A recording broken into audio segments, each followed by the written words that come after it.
Mawi DNA Technologies has developed the iSWAB DNA, a non-invasive technology for the collection and stabilization of high-quality DNA that enables long-term stability of samples and lower bacterial contamination, with applications in genetics, forensics, epigenetics, and veterinary testing.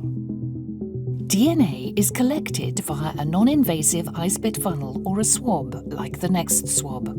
The design of the iSWAB collection device allows for the maximum release of the collected cells from the swab and the ability to release multiple swab contents into the device to achieve a more concentrated sample.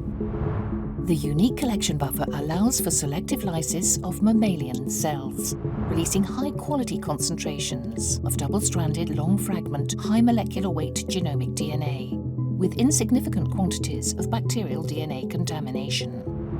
The buffer can stabilize the genomic DNA for over 5 years at a wide range of temperatures from -80 to 65 degrees Celsius.